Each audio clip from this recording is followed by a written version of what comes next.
No, I'm looking for the ones that I took on my own. Oh, yeah. But it's Control Alt. What is it? Control. Command Shift 3. It definitely worked. Now I'm gonna. We do. We have a bunch, and we've got a bunch of folks here already. So Excellent. Oh, I can't wait.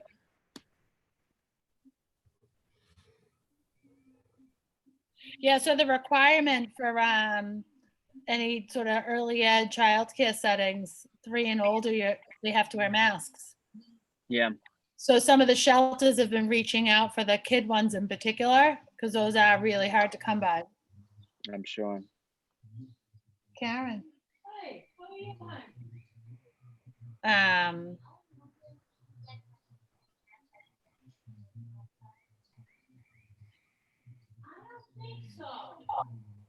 A little kid just showed up to the door looking for, her mother wants the same mask that she has. No, because we use up the material and then it's gone. But I love that one. We're hitting You gotta think 6,000, the end, I would say Thursday, so Sunday will be done through 6,000.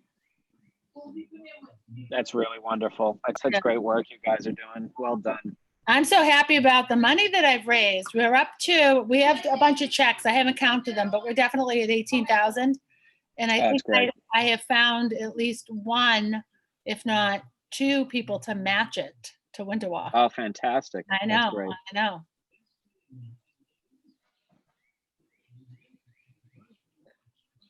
I need a chiropractor though.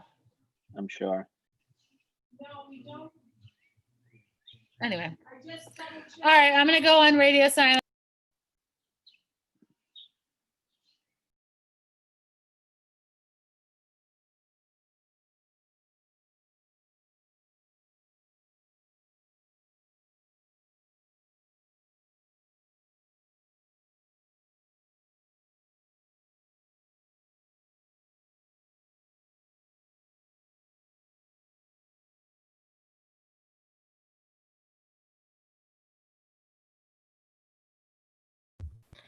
okay, so it wouldn't be. Oh, here's the council presidents here. It wouldn't be our last regularly scheduled budget hearing without a little bit of technical complication. So basically the live stream function is down right now, and they can't get it set up. So what we're going to do is this.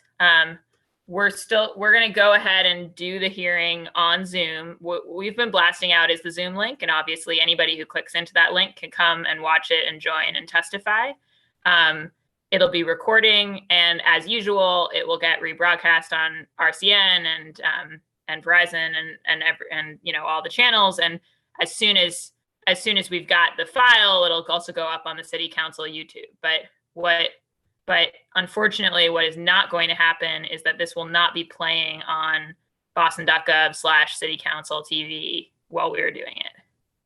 So I'm just letting everybody know. Folks who are testifying, if somebody's asking you, where can I watch? Give them the same Zoom link that you've got, and they can come watch it here on the Zoom link. So does that make sense to everybody? Colleagues? Yes, thank you. Thank you, Madam Chair. I think Matt said something, but I couldn't hear. Makes sense to me. Thank you, Madam Chair. Oh, okay, sorry. I had my sound off, so it's good I had discovered that I couldn't hear anyone else. Okay, great. So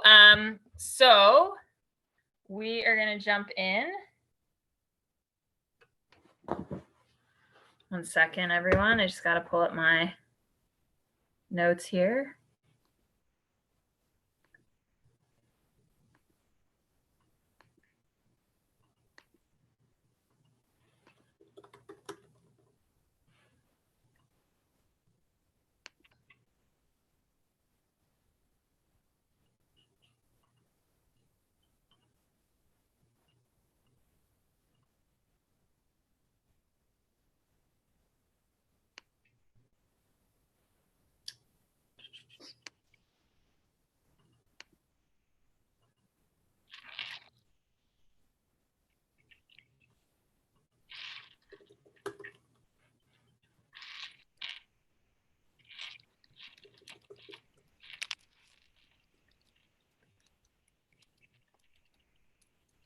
Okay. I'm calling this meeting of the Boston City Council's Ways and Means Committee to order. For the record, my name is Kenzie Bach. I'm the District 8 City Councilor and also the chair of the City Council's Committee on Ways and Means. This public hearing is being recorded. It's being live streamed at Zoom right now, and it'll be rebroadcast on Comcast Channel 8, RCN Channel 82, Verizon Channel 1964, and also the Council's YouTube channel. As I just mentioned in the informal session, the City Council TV live stream is down right now, but this can be viewed by the public through Zoom, and it'll be rebroadcast later. This is the last of our regularly scheduled hearings in the City Council's budget review process, which has encompassed 27 hearings over 6 weeks. Despite COVID-19 and the public health emergency we find ourselves in, the city still needs to decide on a budget for next year. And it's the council's role to really scrutinize that budget and think about how we best meet the needs of the year ahead. So we've been doing that, and we've been hearing from lots of departments. We've had a large number of hearings with BPS.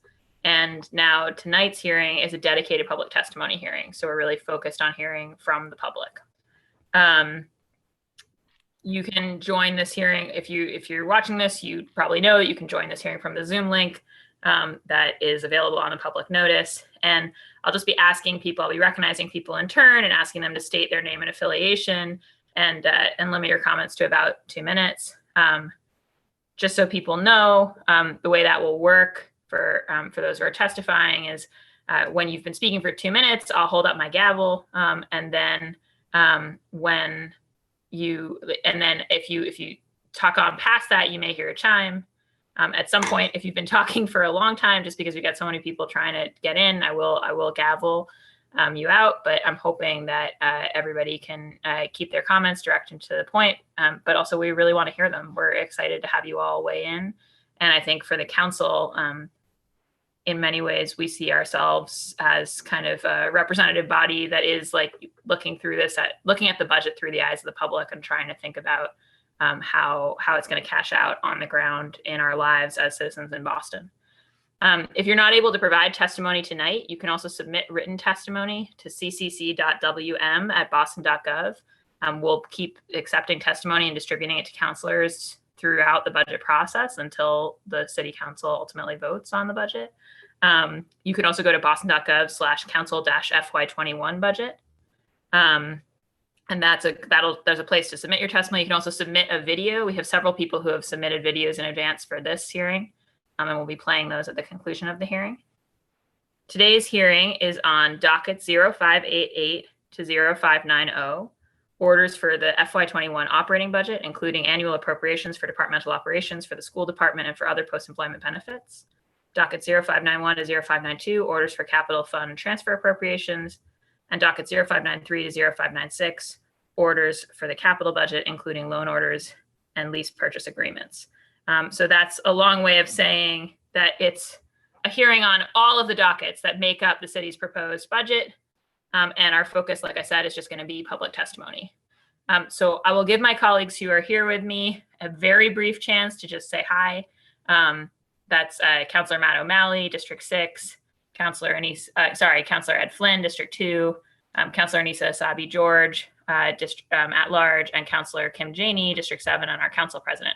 So I'll just give them a very brief opportunity to say hello, and then we'll jump straight into public testimony. Councilor Flynn. Thank you. Thank you, Councilor Bach.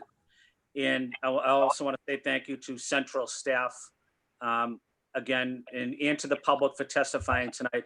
Looking forward to hearing the comments from residents across the city. Thank you, Councilor Bach. Great. Thank you so much, Councilor Flynn. Councilor O'Malley.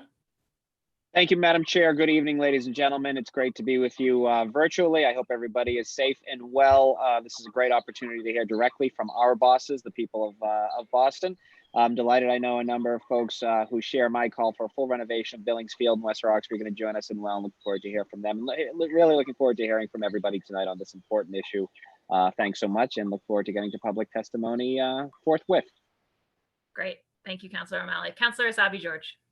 Thank you, Madam Chair. Excited to get to public testimony. I think this feature is probably the one where I learn the most. So excited to hear from our residents across the city, and to hear about their interests and their desires for how their money is spent. Thank you, Madam Chair. Great, thank you. And Council President Kim Janey. Thank you so much, Madam Chair. I really appreciate how you have organized the hearings this budget season. I know we're having technical difficulties, but I appreciate everyone's patience as we move on with our budget process and prioritize hearing from the public. So I'd like to sit back and hear what folks have to say. Thank you. Great, thanks so much. And we've just also been joined by my colleague, Councillor Lydia Edwards from District 1. Councillor Edwards, we're just opening with brief welcome remarks. Do I go now for Yes, me? go ahead. Yeah. Sorry. Yeah, I'll be brief. I'm here to listen, learn, make sure that we caught all the questions that we need to give to the administration. So thank you. Thanks so much. Great, and then we're just going to jump straight into public testimony. So we're actually going to start public testimony with, there's 3 members of the public who are going to testify in Cantonese, and Melissa Lowe from Councillor Flynn's office is going to help with some interpretation. So I want to, and I know she's here for a certain window, so I want to start with those. So that'll be Leah Wu, Mei Yu, and Maggie Chen. So I'll be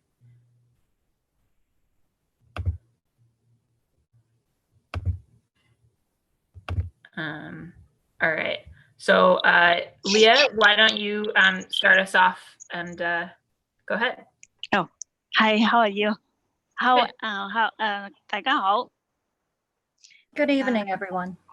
我係 Boston 公立學校昆士學校嘅家長。 I am a parent from the Boston Quincy Elementary School. 因為我有2個細路仔喺度讀緊小學， Currently, I have 2 children who are in the elementary school. 我希望政府咧撥多啲錢未來嘅1年。 I hope the city government would seriously think about providing more fundings to the public school in the next coming year. 因為自從今年嘅3月16號開始呢個COVID-19。 Due to the COVID-19 beginning March 16th, 所有細路仔都停學，留喺屋企。 all the children have stopped attending school and they have been learning remotely. 所以咧細路仔停喺屋企係學唔到嘢嘅。 And therefore they have ceased having the ability to learn. 所以希望政府咧撥多啲錢，將來到開學9月份嗰陣時咧，將嗰啲錢去請多啲助教啊呢啲嚟提翻升細路仔失去嘅補翻嗰啲課。 We really hope that there will be more resources focused on hiring more staff, for example, assistants in the classroom to help the students get up to speed on the class time that they have lost. 因為我自己嘅仔係特殊教育。 My own son has special needs.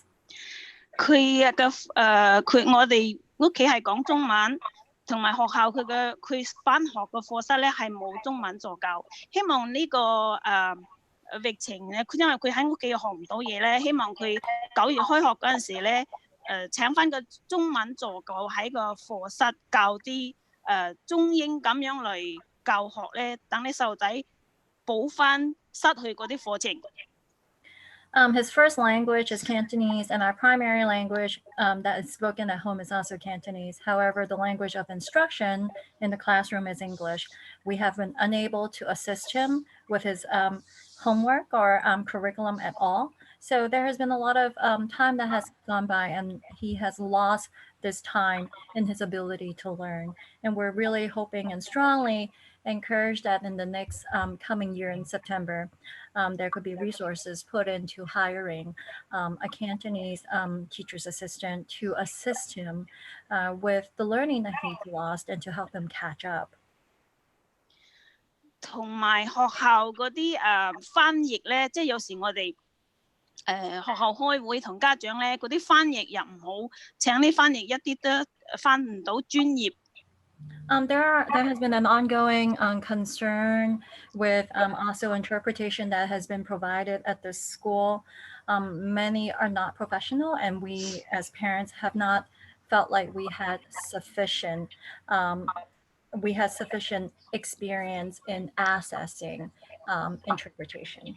Yeah， 所以等佢哋用呢啲錢咧去請學校請翻啲專業人員翻嚟幫學校翻譯。We really hope that the city council could monitor and to push for more funding and resources in investing in professional interpreters. 因為仲有一個問題就係學校嗰啲洗手間廁所咧係好陳舊嘅。And my last comment is, as many of you know, the Quincy School is a historical school. However, the facilities inside, not only are they dated, but they're old and are falling apart.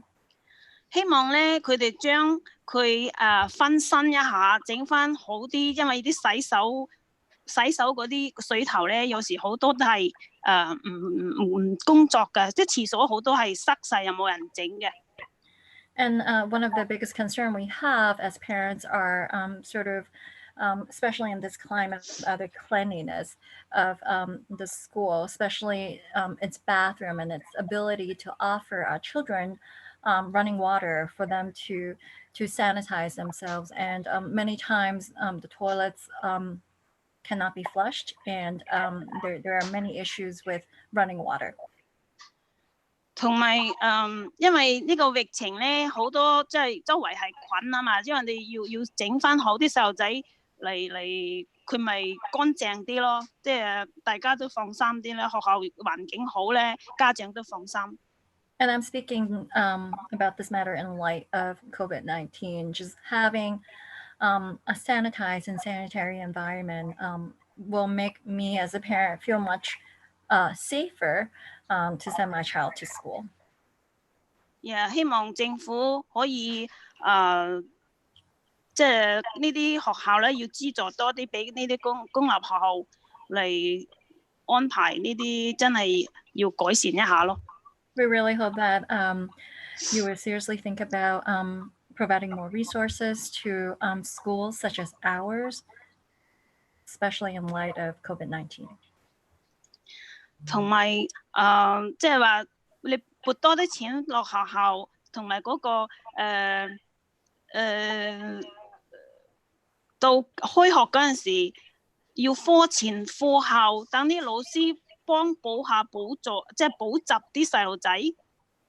I mean, as you know, a lot of the children that attended Quincy Elementary School are bilingual students, and they really need the support in the before school and after school time to supplement their learning. 因為佢哋呢段時間咧失去咗太多啦，留喺屋企學唔到嘢啊。I can almost say that during this period of time that since they've been home, there has been zero learning. 返學嘅時候係最好嘅，細路仔學到嘢嘅。When they do attend school, it is more structure and they're taught by professionals. 係咁多，非常多謝大家。And therefore, they're better equipped in their learning experience. So this is all I have to say. Thank you so much. Great. Thank you so much. Well, that's Thank it. you. Thank you. All right, just before we go to Mayu, I'm just going to acknowledge that we are also joined by Councillor Julia Mejia at large. Councillor Mejia, if you just want to say a very quick word of greeting. No, this is about public testimony. I'm really excited to listen and learn and figuring out what we can do as a council to support the voices of the people. So thank you for participating and looking forward to listening and learning. Great. Thank you so much, Councillor. All right. Next up is Mayu. Yes. 我係 Mayu， 我嚟自 Quincy 學校2年級家長。My name is Mei Yu, and I have a child who's in 2nd grade at the Quincy Elementary School. 我都係代表好多家長，希望可以爭取足夠嘅資源去幫助啲學生。I am speaking on behalf a large number of us parents in hoping to leverage more resources for the children and students at the Quincy Elementary School. 因為呢個疫情咧已經浪費咗學生好多寶貴嘅學習時間。而家喺網上教學咧，遠遠不及喺學校老師面對面嘅教學。This pandemic have robbed students of precious in-class learning time. Remote learning could never take the place of in-class instruction. 佢哋學唔到啲新嘅知識咧，反而係退步咗嘅。Not only have they not been able to learn new curriculums, we have seen that they have regressed and backslide. 所以咧，我希望市政府咧可以俾足夠嘅資源去俾老師去做一個課前或者課後嘅補習。Therefore, we're really hoping that there could be more financial resources in investing in our teachers so that they could invest their time in before school and after school tutorial to get our children back up to speed. 同埋係暑假嘅補習。咩話？暑假。As well as supplemental learning in the summer period. 同埋暑假班咧，我要想增加多啲學位，即係換句話，即係請多啲老師去幫佢哋暑假補習啦。Currently, there are limited space and seats available to students for summer learning opportunities. And I'm really hoping and advocating that these seats would increase so that more students could take advantage of this precious opportunity. 所以希望去提高佢哋學生嘅水平。We really need to get our students back up to speed. 另外一個問題咧就係希望學校可以請一啲專業嘅翻譯人員。Being a parent at the Quincy School, we are always in need of interpreters, and we're strongly advocating for BPS to seriously look into hiring professional interpreters. 因為每次學校嘅會議咧，嗰啲翻譯學校嘅會議或者嗰啲 IEP 嗰啲會咧，翻譯人員咧就俾唔到精準同埋流暢嘅信息俾我哋家長咯，包括我在內，同埋你講咗先。We have had many years of having experienced many different types of meeting, from IEP meetings to parent-teachers meetings to site council meetings that are done at the school to larger meetings hosted by BPS. And numerous times we have sat through interpretation that are inaccurate, interpretations that are not fully rendered. 就係早一個禮拜咧，我開咗一個 IEP 會議啦。嗰個翻譯人員咧就講到一半，嗰個語言治療師咧佢竟然幫我翻譯，嗰個翻譯人員就離場，嗌佢離場。所以我好希望學校咧或者教育局搶一啲比較專業嘅翻譯人員咯。Case in point, I had an IEP meeting just a week ago for my child, and in the middle of the meeting, the interpreter that was hired for that particular meeting was actually asked to leave because the interpreter wasn't performing effectively, and the speech pathologist had to take over and serve as the interpreter for the rest of the meeting. 我講嘅係咁多，希望可以爭取更多嘅資源俾我哋啲學生咯，等佢哋提高佢哋嘅學習水平。Thank you， 多謝，就係咁多。And this is a rather common experience from fellow parents. And this is all I have to say for now. Thank you so much for your time and listening to us. And we really just hope that we can leverage more resources in helping our students. Thank you. Great. Thank you so much, Mayhew. Next up is Maggie Chen. Hello， 大家好。我係 Hi, everyone. 唐人街居民同時咧，我亦都係public school 嘅家長嚟嘅。 I'm 我 a 個 resident of Chinatown, and I'm also a parent of a child who's currently attending BPS.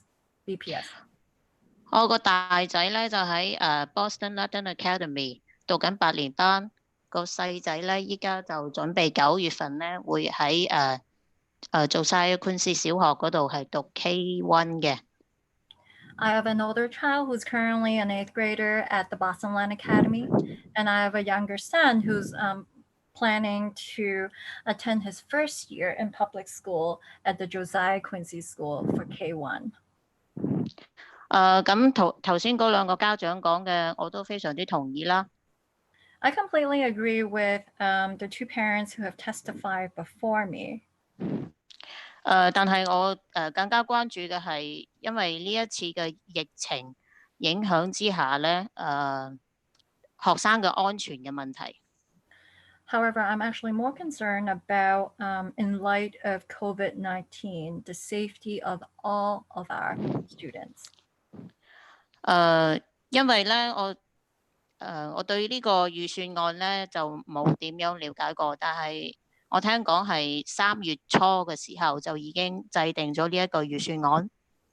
I haven't had the privilege to be able to access a lot of the BPS public hearing, which I have heard started taking place in March, and I was told that many of the budgets have already been set. 咁但係大家都知道，自從3月18號即係公立學校關閉以嚟咧，美國嘅疫情咧係發展得非常之迅速嘅，而且依家已經係160幾萬嘅病例，喺麻省依家都已經超過9萬幾例，每日都仲喺度增加緊，而且專家都話秋季嘅時候咧可能會仲有第2波。 So ever since BPS closed on March 18th, the numbers of infection, the cases of infection has gone up. In the US itself, it's over 1 million. And in the state of Massachusetts, we're approaching 100,000. And it's just continually climbing the numbers. And some experts have also said that this coming fall, we're going to see an uptick. 所以喺呢個情況下，我覺得如果係3月初嗰陣時，你哋設計嘅預算案咧，有冇包括一個即係話一個比較安全，即係可以設置一個安全嘅環境，俾學生9月份嘅時候重新返到校園。 So I was wondering the budget that has been set for BPS that started at the beginning of the budget season, if any of that has been changed to include safety measures for students to be able to go back to school safely. 因為我個大仔依家佢返學咧，係每一日都要坐2程巴士嘅，一程係坐銀線去到 Dudley， 跟住再轉一程嗰個 local 嘅巴士咧，先至可以去到學校門口嘅。 For example, my older son has to take 2 forms of public transportation from Chinatown to get to Latin Academy. He would first have to take the Silver Line to Dudley, and then he have to change to another bus in order for him to get to the front of Boston Latin Academy. 而如果9月份嚟睇咧，依家呢個疫情呢個 COVID-19 嘅疫苗咧係根本冇辦法可以出現嘅，所以咧到時我個大仔咧。 又要再一次即係 take 嗰個 public transportation 去返學，我覺得係非常之唔安全嘅。 Realistically, we know that a vaccine for COVID-19 would probably not be possible or in time by September. But come September, my older son would have to again take 2 types of public transportation for him to get to school. And I feel that would put him in huge risk of being infected.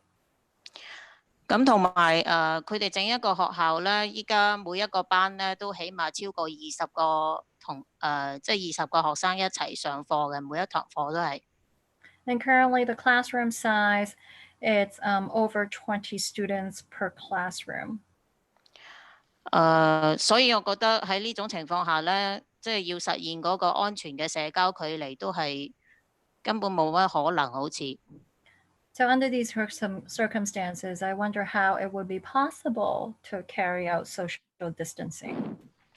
所以好希望即係預算案嗰度係咪可以考慮一下，即係話除咗即係話要改善一下學校嘅硬件環境，即係話頭先嗰個家長都有提到，佢哋嘅廁所咧都係好簡陋嘅，根本冇洗手液，而且好多水龍頭咧都係即係冇水出嘅。So other Yeah. than, we really need to closely examine the physical environment of our schools, just as the parent before me who have testified, which we're all familiar with the Josiah Quincy School, that many of the faucets don't have running water, and there are no soap where students have access to wash their hands. 咁同埋咧即係喺咁嘅情況下，係咪可以考慮即係話可以小班教學，實現小班教學，即係等佢哋有上課嘅時候有安全嘅社交距離。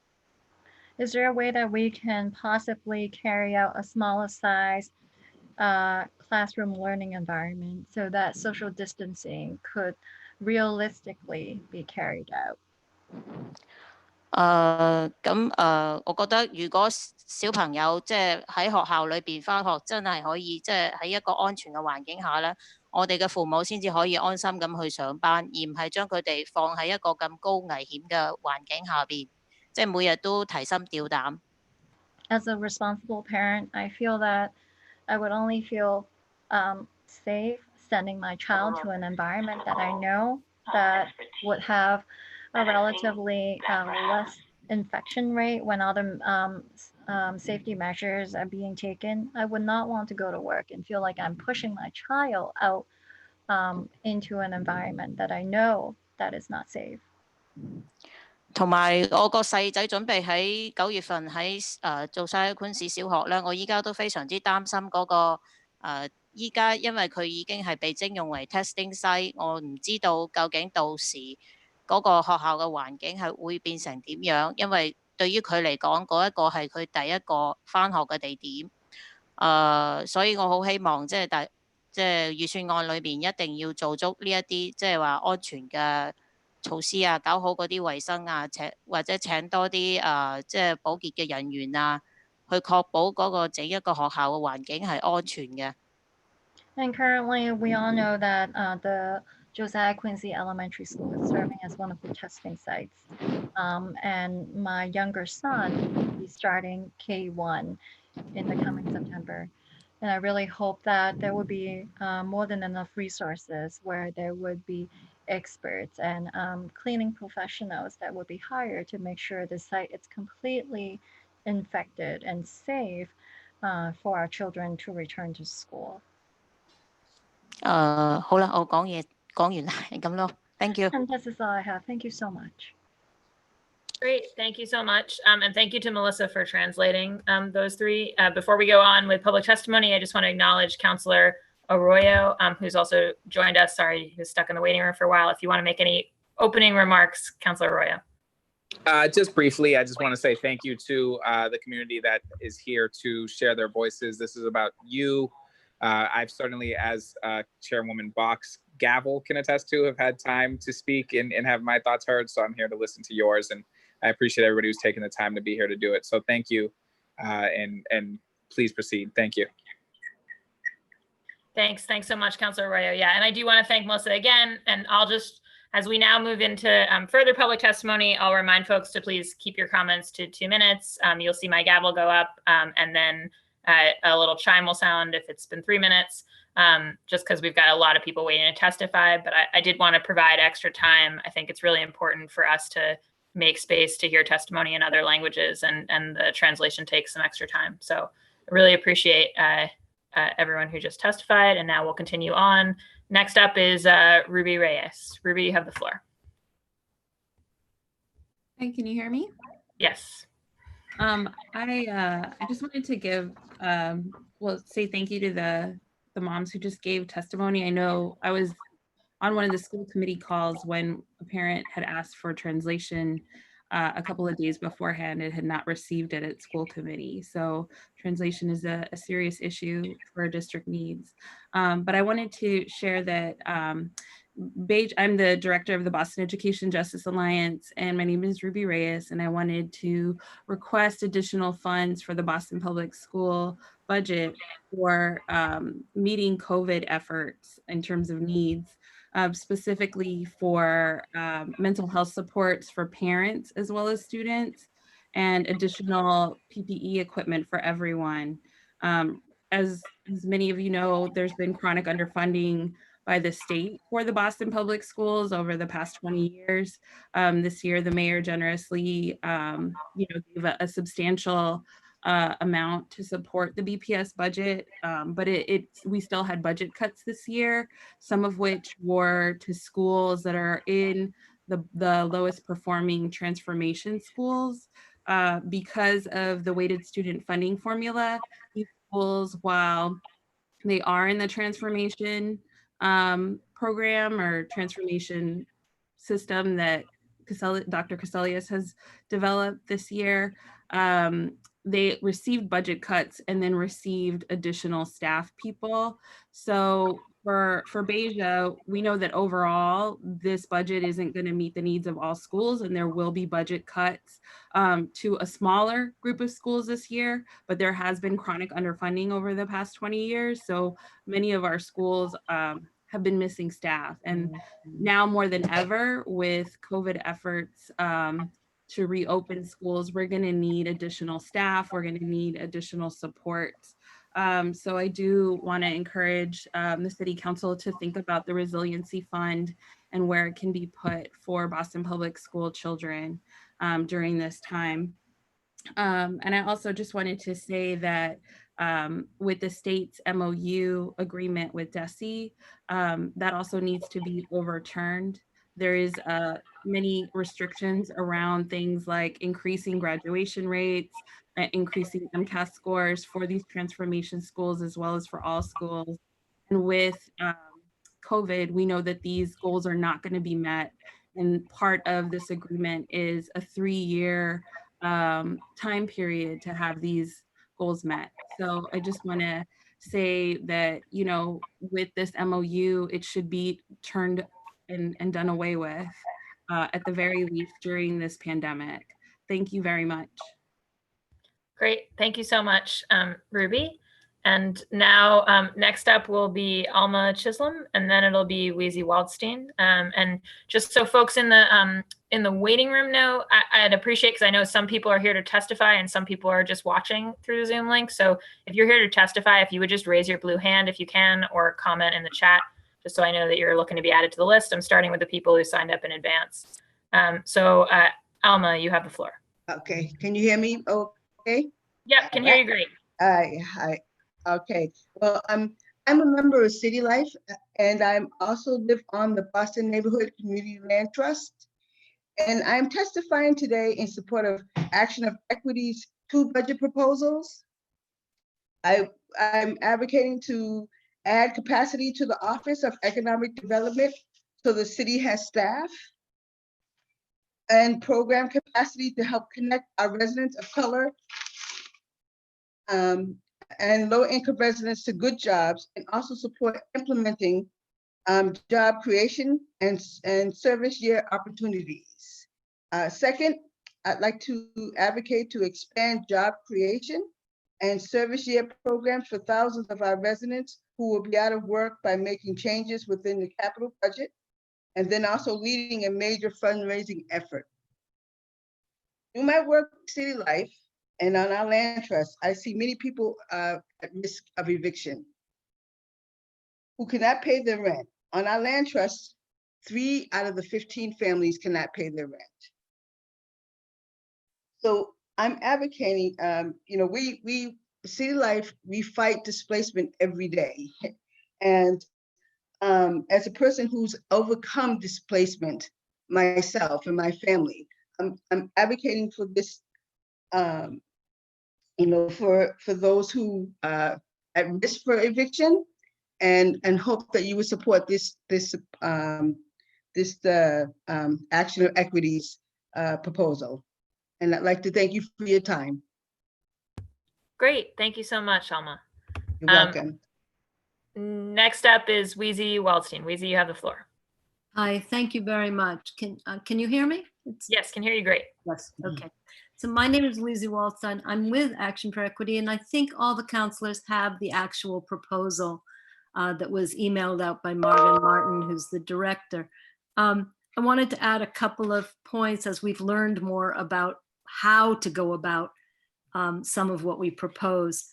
First, we think 75% of households of color are in just a few neighborhoods, and those neighborhoods are lowest income, highest infection rates, and are going to have the highest unemployment. And the more we hear about it, the unemployment could go on for a while. Our community organizations have pivoted to food delivery, and we've been serving 5,000 families a week, and I've been out surveying food pantries.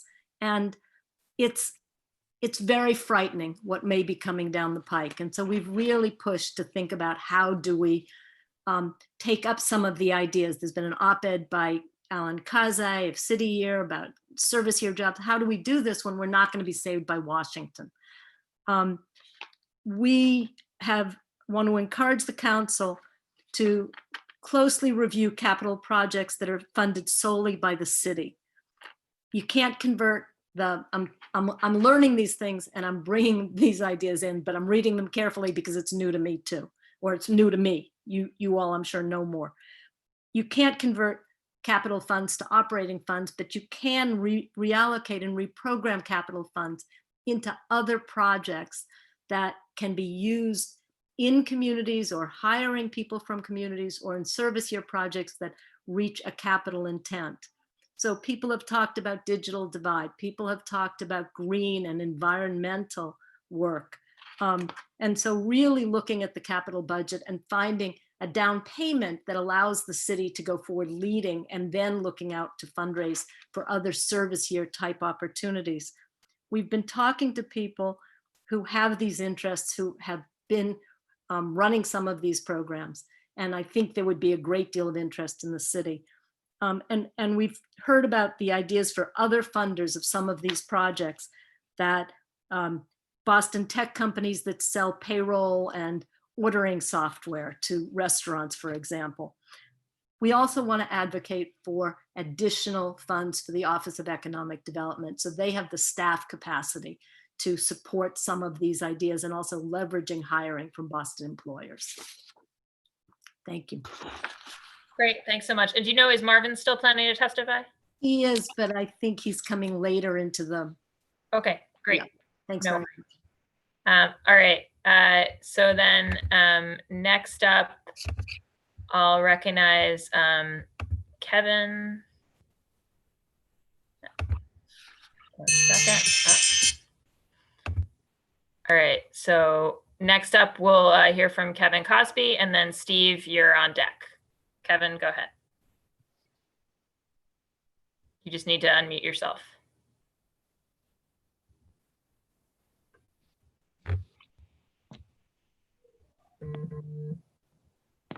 Hi. Hi. How you doing? Great. Kevin Cosby, 39-year resident of West Roxbury. I'm here to testify in regards to the renovation of Billingsfield. First off, it's great for the community. It's great for sporting events. That field right now is currently it's in rough shape. So I'm just here to support Parkway in Motion and Meadow Valley's proposal to renovate Billingsfield. Great. Thank you so much for that testimony. Next up is Steve, and sorry, Steve, I'm not sure how to say your last name. Steve Bogg.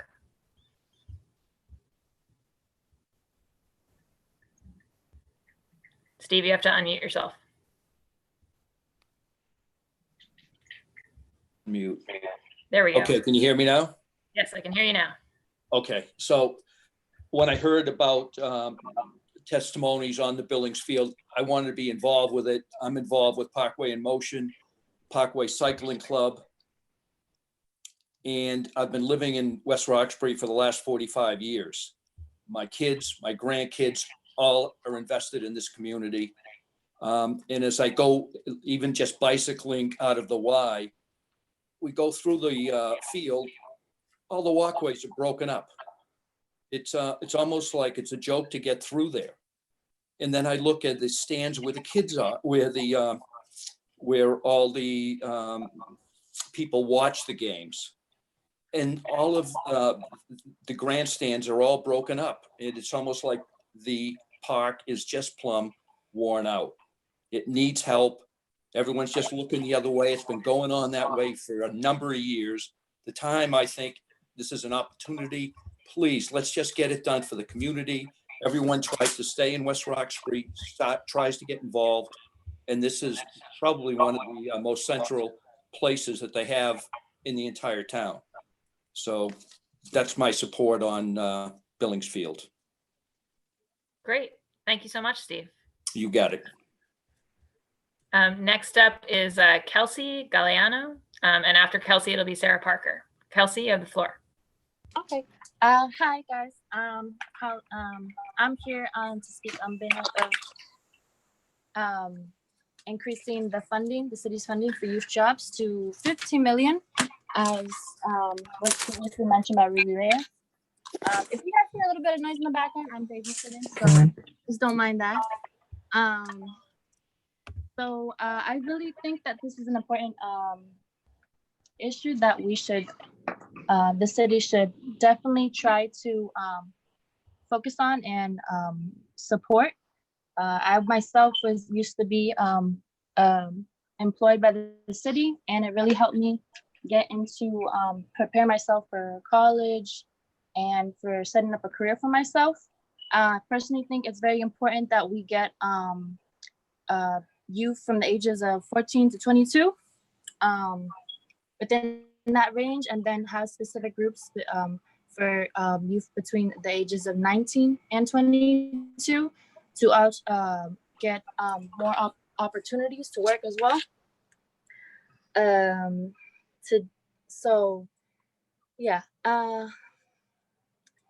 So yeah, like I said, for me personally, it has helped me really build my career now. And yeah, and I think, you know, we could definitely, we shouldn't, you know, over fund the police department, which already gets a lot of funding, and definitely efficiently reallocate funds for youth, because, you know, a lot of young people need to be able to try to help their families in these desperate times. It will keep them active and keep their morale up too. So yeah. Thank you, that's all. Great. Thank you so much, Kelsey. All right. Up next is Sarah Parker. And then after Sarah, it will be Deja Charles. Hi. Thank you, City Councilors, for your time. My name is Sarah Parker, and I am here to talk about the renovation of Billings Field. I've lived in West Roxbury for 10 years with my husband, Mark. We have 3 kids. I have a 10-year-old son, a 7-year-old daughter, and a 4-year-old daughter. All my kids attend the Linden School. We live on Maxfield Street, which is, if people are familiar with West Roxbury, it's basically 2 streets up from Billings Field, so it's very close. So we either walk by or drive by Billings Field every day, probably like 6 to 8 times per day. And I can tell you without a doubt, it is a park that is so alive. It's absolutely, the playground is always packed with kids. There's always people walking, there's people biking, there's people playing tennis, there's people playing basketball, and it's being used all the time. And from some of the other comments that people made as well, there's also things about it that really need to be updated, like the paths are crumbling. The field in itself has a major drainage problem. So I know for like some of the youth sports, that's an issue because a lot of times things get canceled. And just on behalf of, like, you know, speaking on behalf of families and mothers, and, you know, there's so many young kids and so many young families that are now living in West Roxbury. I really think that this would be a great place to spend money and to renovate, because I think I'm just estimating, I think there's something like 1,500 kids between the Linden School, Kilmer, St. Teresa's, and Holy Name that live or that go to, go to school in West Roxbury, and kids are using this Billings all the time. I believe that a renovation would increase the usage as well. And I think that it would help draw and keep families in the city. And it would give everyone a place to go. I mean, I talked a lot about families, but there's also people that walk their dogs. There's always, I'm down there all the time. I see elderly people who come out and take a walk. And I think it's very easy for people to get to as well because of the location, because it's right on the corner of Center Street and the Grange. And just to mention some of the youth sports that use it, Parkway Motion, Tenacity uses it for their summer camp, Parkway softball, Parkway baseball, flag football. I know the city does their summer concert series there, and the Quorpud Road Race, and the YMCA, which was just redone, is right there. And people are constantly in and out of the YMCA. And so yeah, so I just wanted to give my support for the project, and I think it would be an amazing thing for the community and for the community environment, which is something that's important to families in the area. Great. So thank you. Thank you. Thanks for your time. No, thank you, Sarah, for that testimony. All right, up next is Deja Charles, and then it's going to be Talila, and then Sheila Murphy. Deja? Thank you. My name is Deja Charles. I live in Roxbury, and I'm part of REAP. I am advocating for the expansion of the youth jobs budget to $15 million and the acceptance of more youth employees with 5,000 summer jobs and 1,000 school year jobs. I hope that at this point, the importance of financial stability within youth households is clear. With the steep depression and unemployment of this pandemic hitting the already poverty-stricken homes of our city's neighborhoods, I'm certain I don't have to emphasize how much YEE can positively change the lives of families during this time, especially with the added significance of a deadly pandemic calling for the emergency money of our reserves. Instead, I'll emphasize the importance of this funding as a resource. Spending on youth jobs allows for the development of essential skills, character, and communication with the rest of the community at a time where we are torn apart. Youth who now have barely any access to education look towards YEE as a necessity to continue their development. If it weren't for my job at REAP, I wouldn't be able to speak before you today. More students should be able to have this access to opportunities. Youth ages 14 to 22 will all benefit from an expansion of YEE, as they all deserve this connection to opportunities and financial stability. Thank you. Great, thanks so much, Deja. All right, next up is Talila, and then it'll be Sheila Murphy. Talia, Hi. sorry. I might have been Hi, saying my name's Talia. Great. And I'm reading this testimony for Khalil from Roxbury. We're asking the city to increase funding for youth jobs to $15 million and make sure the summer jobs program is fully running.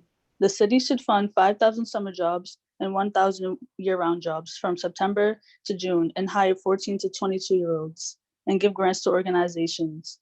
Also, police overtime should be decreased to 20 million or less, and the police budget should be decreased to 374 million or less. Invest that money in Black and Brown communities, including housing, healthcare, treatment, education, youth jobs, and economic development, and support for formerly incarcerated people. I've been a part of the fight for youth jobs for 7 years, and it feels like the city council and the mayor doesn't care about anything but the police budget. Youth jobs are so important because of how it keeps youth off the street. Please ease the stress of parents and gives experience. My first job when I was 15 shaped who I was and gave memories I still haven't forgotten. Thank you. Great, thank you so much. Okay, next up is Sheila, and then it'll be Martin Chan. Sheila, you have the floor.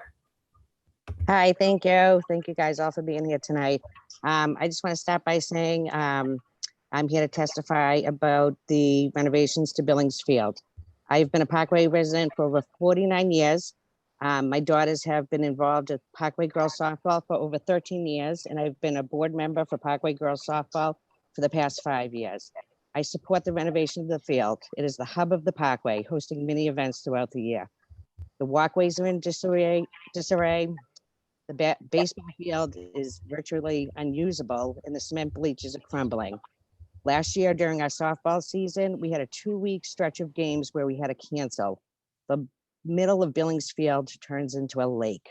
I mean, we could probably get a canoe out there and paddle around in it.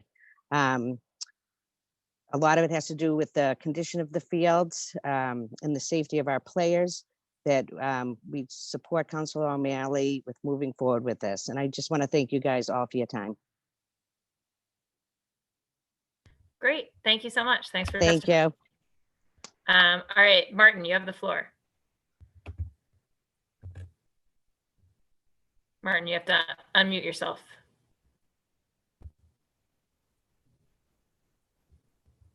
I didn't raise my hand. We can hear you.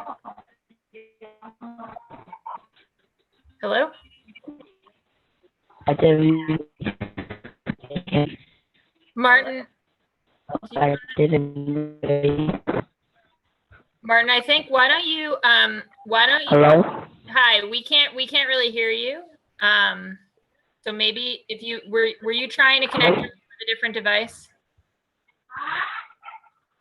Yeah. Hello? Yeah, okay, here, why don't you, 1 second. Hello? Hi, can you hear us? Yes, hello? Yeah, you're on if you want to testify. Hello? Okay, we're gonna go to someone else for a minute, Martin, and see if we can get you back. See if we can get you back in a way that we can actually hear. Sarah, I think Sarah, Michael, Thomas, George, you're all in the waiting room. I've also got someone under NV and someone with a number 617-429-4785. If any of you want to testify, if you could raise your blue hand, mark in the chat, change your name, that would be great. I'm going to give it a second. We're going to wait and see if we can get Martin back. And if not, we have a few people who submitted videos that we're also going to play for counselors.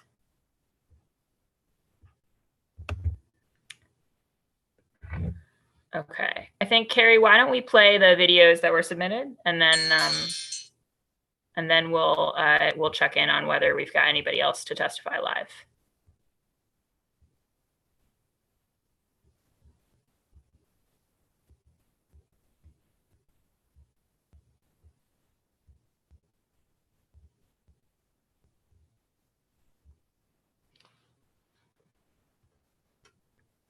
Candace, is Carrie getting those queued up? Yes, Carrie is getting the videos queued up now. Great, awesome, fantastic.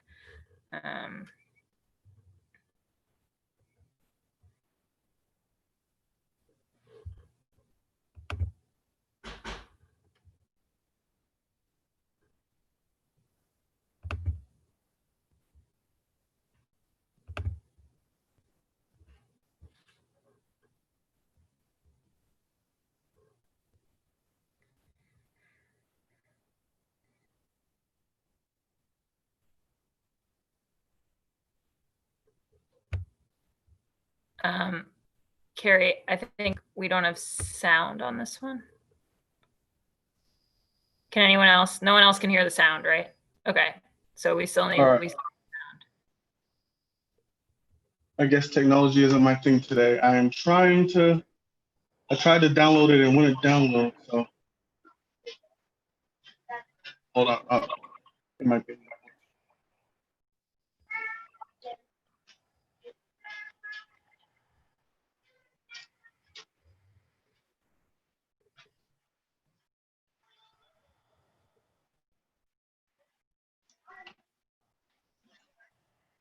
And I'm a student support coordinator at Boston Day and Evening Academy. I've been in education for 25 years, and I continue to feel the passion and love of serving my students and families of Boston. The reason why I'm submitting this video is that I'm asking the city to increase funding for our youth for summer jobs to $15 million. Our young people deserve this. My story is, I was a kid that grew up in Jamaica Plain in the 80s. This was a time when we were going through a lot with a lot of things in the neighborhood. But during the time for summer jobs, I decided to apply for summer jobs. I grew up in a single family home for a generation. My mom worked 2 jobs, and it was really difficult when she had to make ends meet. When I started working for summer jobs, that really saved my life. It kept me busy, it kept me inspired. I met great mentors and advocates that really wanted to be there for me. And I knew there was more to life than just my neighborhood and the kids around the way. I really had the opportunity to help out at home. I was able to buy things that I needed to buy for myself for school, and I was grateful and extremely blessed. Because of the again that I say that it saved my life. This is one of the reasons why I went into education. Meeting great mentors and advocates that really inspired me to want to be able to help other young people. And at 49, and being in education for 25 years, I continue to have the love and the passion for helping others and helping young people become leaders and productive citizens. In conclusion, that I ask is that my story is not common, but I ask that a lot of young people deserve and need an opportunity to grow and to become leaders and productive citizens. And so I ask is to please invest in our young people. I understand this is a time, it's a difficult time with COVID-19, but this is a time when we need to come together, and we always continue to say is Boston Strong, and work together and make hope. And I understand, but I ask is that an investment like this can really inspire and give hope to young people. And when I speak to young people and they tell me that it's times when it's hard for them and they feel anxiety and they feel depressed because they don't have that income coming in at home, or a family member has lost a job, or they just want to help, is that this is an opportunity for them to grow and be inspired. And I ask to please invest in our young people. Thank you. My name's Shavar. I live in Dorchester. I'm with REAP. We're asking the city to increase funding for youth jobs to $15 million and make sure summer jobs programs are fully running. The city should fund 5,000 summer jobs, 1,000 year-round jobs from September to June, hiring 14 to 22-year-olds, and give grants to organizations. Also, police overtime should be decreased to $20 million or less, and the police budget should be decreased to $374 million or less. Invest that money into Black and Brown communities, including housing, healthcare, treatments, education, youth jobs, economic development, and support for formerly incarcerated people. Also, jobs are a key contributor for people to provide for their families. And also, and this is why I think we should get more funding to protect and expand youth jobs, and why the police budget and police overtime needs to be cut. We need $15 million to double youth jobs, expand the months, and expand the age ranges. Good morning, Boston City Council, councilwomen and councilmen. Thank you for having me here today. My name is Suzanne Patrice Bruce. I am a resident in the Boston area. My family is 6 generations Bostonian. I come to you today to implore you not to pass a budget for fiscal year 2021 that has $60 million for overtime. We know and have enough research and information that says community policing or policing, surveillance, and criminalization has not warranted a safe neighborhood.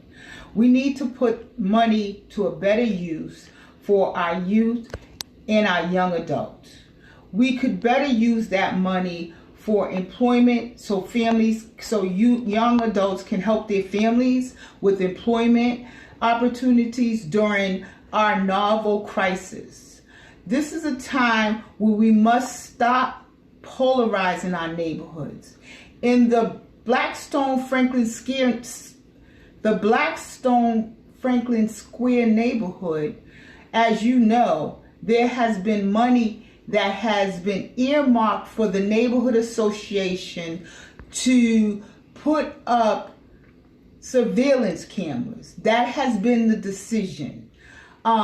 We cannot continue to criminalize and polarize our great city.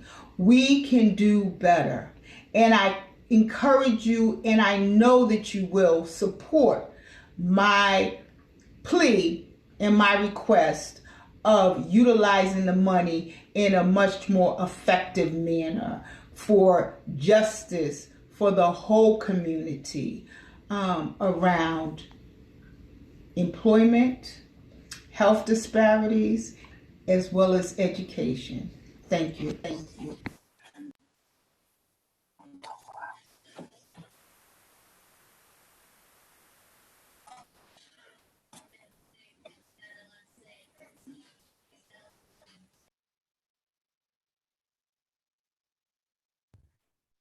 Carrie, are we missing the tail end of this testimony, or is the video replaying? Hello, good morning. My name is Nep, and my neighborhoods are Roxbury, Dorchester, Mattapan, and Hyde Park. I am asking the City Council to take a stand. Real public safety comes from cutting the Boston Police Department's budget and investing in what communities need: housing, healthcare, treatment, education, youth jobs, and economic development. This includes supporting formerly incarcerated people who need housing, healing, and economic stability after prison or jail. The funds should go into funding for youth jobs as well. Commissioner Gross wants some outrageous funds for his department. I believe that's not right. We are spending money on more guns and badges. Why invest in police if you can't even invest in your own community, the Black and brown community? We should use those funds and put them to better use. Plus, the Boston Police Department makes an extra $61 million in overtime, plus $31 million on detail pay. So they don't need any more at all. They don't even deserve the $414 million. What Commissioner Gross calls training isn't what I'm seeing. What they call policing isn't policing. It's called racial profiling in these neighborhoods. It's all the Boston Police Department does. Good job, Commissioner. You got stats. Guess what? I got some stats of my own. Underly funded Black and brown communities, plus the lack of resources in those communities, plus the cowboy police department equals disaster and money wasted. Investing in our community is better than policing anything. Thank you for your time.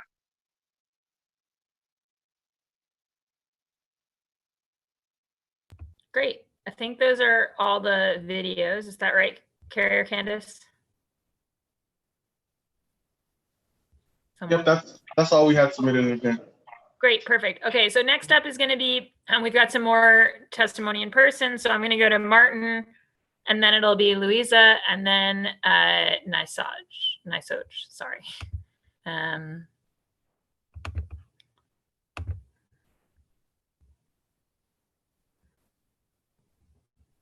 So Martin, you're back with us. Now go ahead and unmute.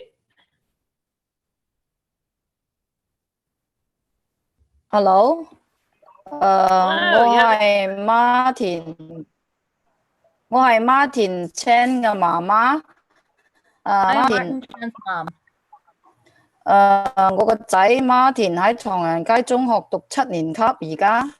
My son Martin Chan is a middle schooler in 7th grade at a school in Chinatown. 佢有語言障礙，有特殊教育。He is a special needs student. 我期望學校批多啲資源俾我個仔，因為佢有特殊語言障礙。My son has a language delay, and I'm really hoping that there could be more resources invested in special needs children and their services. 我覺得喺呢個疫情期間呢，希望公校撥多啲資源幫嗰啲有需要嘅特殊教育嘅孩子啊，細路仔咯。Especially in light of this pandemic, I strongly advocate that there needs to be a lot more resources invested in our children who have ELL and special needs. 係咁啦，多謝。That's it. Thank you so much. Thank you so much. And thank you. Thanks to Melissa again for translating. Really appreciate it. All right, next up is Louisa. Hello, everyone, and thank you for this Louisa? time. Can you hear me? Just want to make sure. Uh-oh. Hello, can you hear me? Yep, can hear you great. Hello? Yes, we can hear perfect. you. Okay. Yeah, we can hear you. Oh, great. Thank you for this time, and thank you for all the great work that everybody is trying to accomplish. Myself and some of the other residents in the area where I live, we are reaching out today to bring to everybody's attention an area here in our neighborhood that, when improved, could yield a tangible benefit to both the neighborhood and the city. Please know that it's over 10 years that we've been asking to address this issue for this specific Boston Center for Youth and Family here in Jamaica Plain, the Hennigan. This facility is located on Heath Street in Jamaica Plain, close to Brookline and bordering Mission Hill, which are growing. It's a whole growing neighborhood at this point. As residents of this area, we're beyond grateful to have such a center in the neighborhood. And the purpose of this testimony is to bring to your attention the deeply run-down conditions of what could be a modern and welcoming facility that neighbors would actually want to use. A revitalization of the overall facility would sustain exercise habits fundamental to everyone's health and encourage an inclusive community spirit, much in need, while yielding a more noticeable financial return for the city. Often people have come but never returned because unwilling to use a facility that is neglected, generally unkept, and minimally supervised.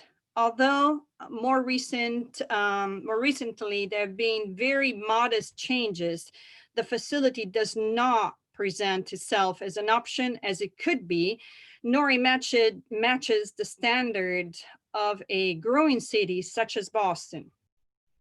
Additionally, given that during the day this facility is used by the Hennigan school kids, we feel strongly that it is time to act to ensure that these youths are well taken care of, as other schools and Boston Center Youth and Family Facility are already doing. They should not suffer. At the last budget hearing on BCYF, it was concerning to me to hear Mrs. Morales' limited vision for BCYF in general. He expressed that the center's focus is to ensure that kids stay in school and ready them for the workplace. I was glad to hear that Anissa brought up the fact that the cultural side, it's just as important. It was also surprising to me to hear his refusal for help in securing additional funding when one of the councilors proposed it. This facility here in Jamaica Plain could be used for a variety of activities to stimulate and support the vibrancy of this great neighborhood. And BCYF should be centers to create community, promote social and physical wellness, reduce risky behavior, and provide a safe, structured environment. So there's so many uses that can be done. We have been trying for 10 years to bring attention to this. So we hope that in the 2020 budget, the health, physical and mental and social health of the neighborhood will be taken in consideration, and the use of this facility will become a jewel for the neighborhood. Thank you. Great, thank you so much, Louisa. And now, next up is Nisaj. Sorry, forgive me. Please correct my pronunciation. Yeah, it's okay. It's Nisaj. You guys can hear me, right? Yeah, we can hear you. We can see you. Okay. Hi, I'm Nisaj. I'm a young person from Mattapan. I've worked with numerous youth organizations such as Madison Park Development Corporation, Teen Empowerment, and I Have a Future. Because of Madison Park Development Corporation, I have been able to work closely with Councilor Julie Mejia, who has generously taken me on as her youth liaison. I cannot begin to express how much working with these youth organizations has benefited me. Because of my youth organization, I do better in school and I'm better prepared for my future, and every young person deserves a chance at that. Because of my youth organization, I have made lifelong networks and connections, and I believe, again, every young person deserves a chance at that. Investing in youth jobs is very important. I hear often in our cities that youth are the future of our communities. And while that is true, it is also true that we are the present, and right now it doesn't feel that way. If Boston truly believes that that youth are the future and the present of our communities, then $15 million does need to be allocated towards youth jobs. It is time that our city starts investing in our young people and worrying about the welfare of our underrepresented youth and their families. So thank you so much. Great. Thank you so much for joining us. All right. So now I'm going to see of folks who are still here with us. Caroline Reeves, would you like to testify? Raise your blue hand or answer in the chat if yes. And I'll just say again that if I know Sarah McCammon testified earlier today at a different hearing, but Sarah, if you'd like to be testifying, Michael Renola, Thomas Thermidor, George, if any of you all or the folks who are under, there's a phone number and an NV, you should just let me know in the chat.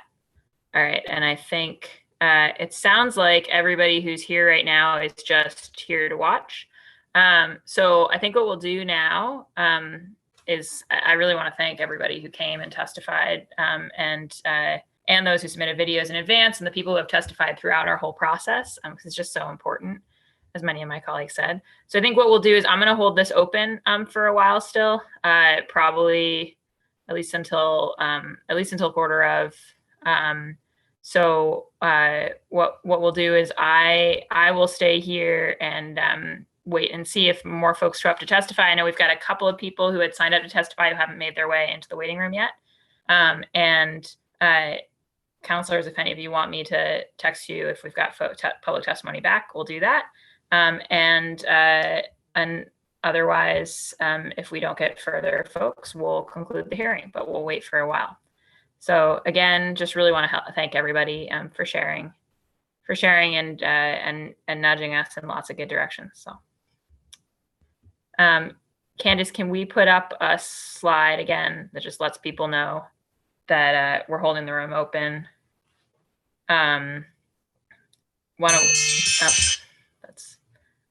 Let's say 7:45 for now, and we'll see. Okay, I'll put that up now. Great, thanks so much. You're welcome.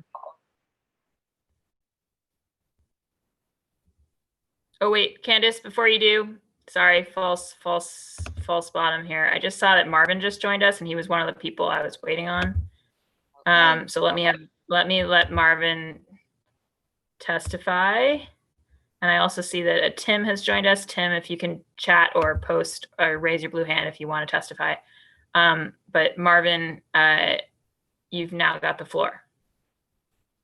Okay. Well, I'm not sure what might have already been mentioned. So both Wheezy and another person speaking on sorry, I'm blanking on the name. Also, both spoke already. Oh, okay. So in that case, I don't want to just repeat what's already been said, so I'll be very brief. I just, believe that at this particular moment in time, with the pandemic and what's looking to be devastating effects in communities of color, that we really need to look at possible ways of funding job creation and other initiatives in these communities. And so the proposal of doing service year jobs, which is something that was done, you know, in the Great Depression and other times, because we are expecting, the city has even said they expect unemployment to double at least in communities of color. And, you know, it wasn't great before. So I think, you know, creating service year jobs would go a long way to doing that. And so looking at the capital projects that would support those jobs. And so the hope is to look at the capital budget, and I think we do, you know, we did come up with a couple of ideas that people may have submitted already, where we could shave some money from, not from the capital budget, but shift it from certain line items to other line items. We think it's important. And then the other is to help make that happen in a cohesive way, including the community pipeline that has already started in partnership with the city, is to increase the staffing capacity at Office of Economic Development, so that they will actually have a couple of staff people who could oversee this process. So that's my comments. Great. Thank you so much, Marvin. Really appreciate that. And I haven't gotten a signal from Tim, so now we will go to the tile, and we'll just hold the space open for at least another 20 minutes in case anybody else joins us. So thanks again to everyone who's come to testify. I will see you soon, maybe, or maybe not. Yeah, or maybe not. Either way, Yeah. no, I'm happy to let people know if people come back. Great. Thank you. Thank you, Kenzie. Maybe see you soon. Great. Thanks, Counselor.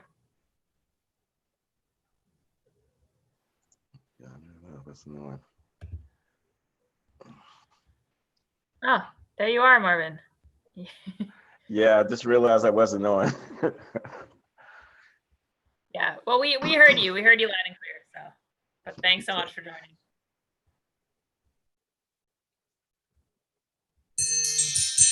Sorry. So yeah, I'm afraid you caught the tail end of the testimony. So now we're just holding the space for anybody else who jumps in. But okay.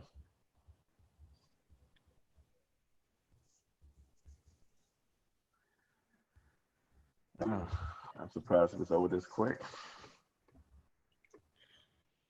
well, we heard from a bunch of people, but Okay. yeah, you know, so it's a nice almost summer night. Yeah, it's lovely outside. Too many people walking around without their face mask though. Oh, tell me about it. All right, so I guess I'll jump off too then. Great. Well, thanks again for joining us, and thank you for all your work on that proposal. Thank you for giving me the opportunity. Have a good night.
Liz, did you hear what I just said, or was I muted? You were on mute. I didn't on- hear you. Can you say it again? Oh, I was telling Liz that we're just waiting for possible folks who might join to testify. okay. I think we might. Yeah, because she just joined. I see someone named Yali has joined. So if you want to testify, Ali, if you just put it in the chat or raise your blue hand or otherwise signal. And then I think George said that we might be joined shortly by someone named Jason Moreno to testify, but so far we don't have anybody.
I see someone with a very long username has joined the chat. If you are here to testify, if you can just raise your blue hand or type in the chat and let me know what your name is.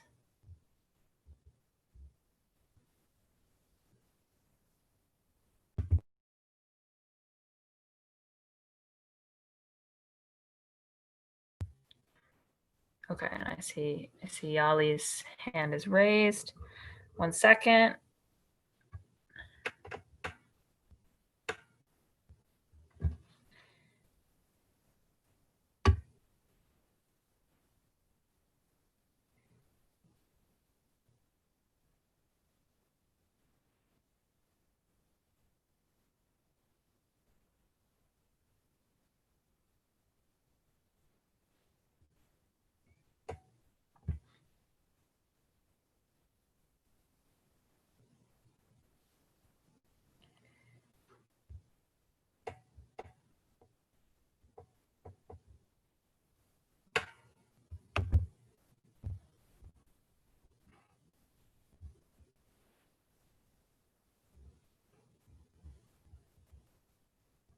Yali, I'm just hanging on 1 second. Letting my colleagues who may want to rejoin.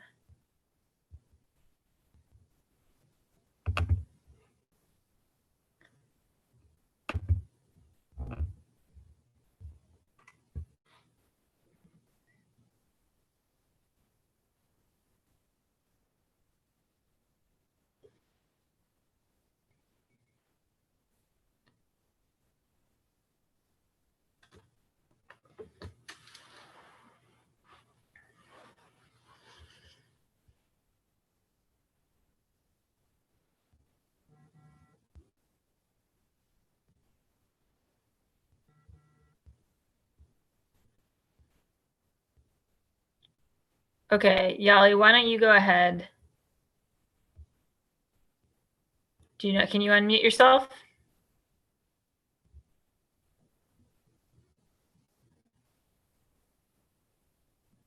Yali, you're muted.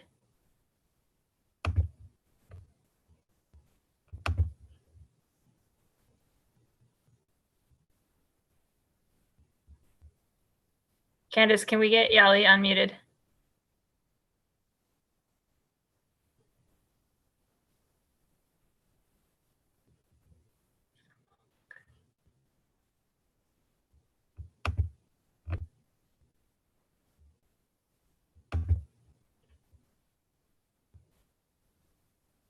I'm trying to unmute this person, but for some reason it won't. Okay. All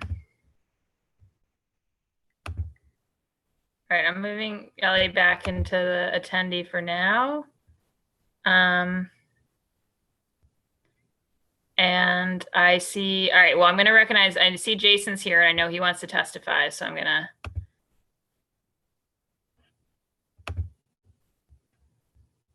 I'm now going to recognize Jason Moreno. Jason, if you want to unmute yourself and turn on your video if you have it, and go ahead. The floor is yours. All right, thank you. Hi, my name is Jason Moreno. I live in the Dorchester, Roxbury area. I'm a part of REAP, YJPU. We're a youth-led organization. We're asking the city to increase funding for youth jobs to 15 million and make sure the summer job program is fully running. The city should fund 5,000 summer jobs, 1,000 year-round jobs from September to June, and hire 14 to 22-year-olds, and give grants to organizations. Also, police overtime should be decreased to 20 million or less, and the police budget should be decreased to 374 million or less.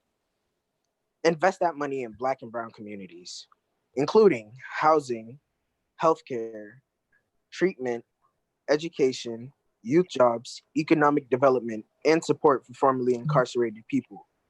Youth jobs are important, one, because they provide us something to do. Would you rather have us working and developing life skills or sitting around having nothing to do? Increasing youth jobs provides another source of income for lower income families, so that'll help out a lot. It teaches life skills to students, it gives them college recommendations, and it leads them on the right path from the beginning. With me, it opened my eyes to organizing. I didn't realize I would like it so much. After working with REAP, YJPU, the City School, and DSNI, I came to have a liking for community organizing, all because of a youth job. And that's why I think we should get more funding to protect and expand youth jobs, and why the police budget and police overtime needs to be cut to 15 million to double youth jobs. It needs to be cut. We need 15 million to double youth jobs, expand the months, and expand the age ranges. Great. Thank you so much, Jason, and thank you for joining us to testify. I'm going to try one more time. Yali, I'm going to try switching you into the panelist mode again and seeing if you can unmute.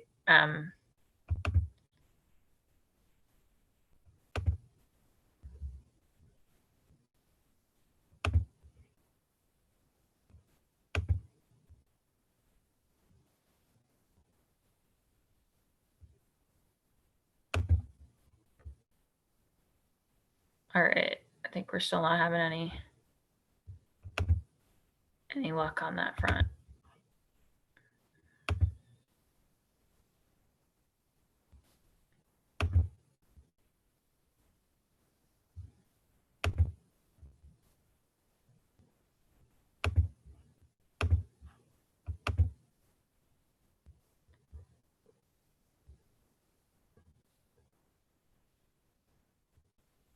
Okay. I'm going to hold, Candace, can we throw the tile up again? I'm just going to hold it open for a few more minutes.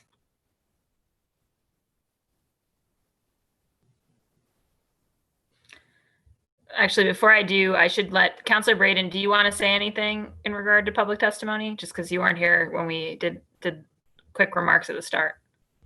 No, just to thank all those folks who took time to make public testimony. Their input is very important. And thank you, Councillor Bach, Chairwoman Bach, for doing such an incredible job in the Ways and Means hearings. It's been very educational all around. Thank you. Well, thank you. Thanks so much for participating. Again, while we're waiting, I might actually also just recognize President Janey. I don't know if you want to say anything. Appreciate you sticking around. Well, no, just I want to say thank you again. As I said at the beginning, this is a really important part of our process. Obviously, the public can weigh in any of our hearings, but having time that is dedicated just for them, I think is really important. I appreciate all who provided testimony, whether whatever language they did or whether it was video. And I hope that you stay engaged. Your voice is really important. So I appreciate everyone who weighed in. And another special thanks to you, Madam Chair, and to Central staff for all their hard work. Thank you. Seriously, major credit to Central staff, whom, it's behind the scenes for the public, but we've been doing a ton of hearings, and sometimes they're back to back to back, and it's incredibly complicated to figure out how to stream them and manage them all, especially with everyone working remote. So Central staff is really the MVP of the whole process and of the public engagement process in particular. So Hear, hear. Hear, hear. Thank you, everyone. Yeah. Thank you, Candace. Thank you, Carrie. Thank you, everyone. To Lady, everyone, the whole team. But thank you, guys. Michelle, Shane, Cora, all the whole crew. Yes. It's been great. Okay. I think, yeah. Okay. Candace is throwing up this tile. Yeah, exactly. I think we'll just my last ditch will be to leave it open until 8, and then at 8 o'clock we'll definitely close out if we haven't had anybody. So. Okay. Good evening. Good night, everyone. I have to go. Good night. Thanks for stopping by, Liz. Have a good night. Bye. You too.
Hi, Councillor Flaherty. We just wrapped up all the public testimony we had, so I'm just holding the room open for another 10 minutes until 8 before we'll officially close out the hearing.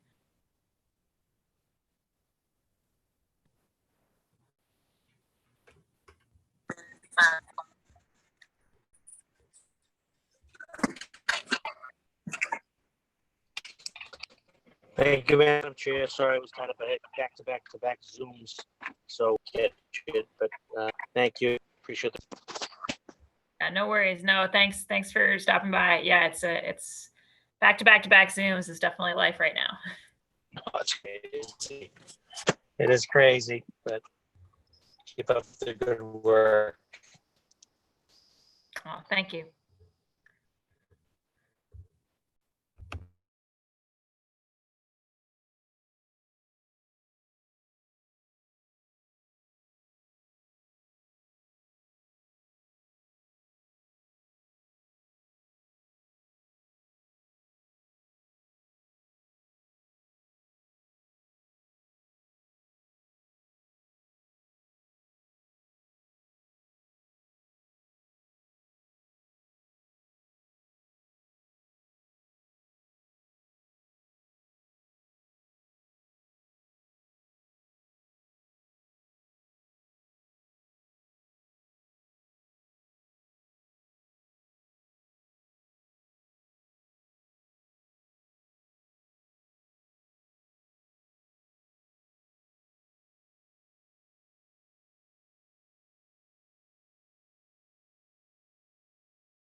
Okay, we've reached 8 o'clock, and I think we don't have any further members of the public waiting to testify. So I want to thank all those who did testify, and just in general, not just tonight, but throughout our budget process.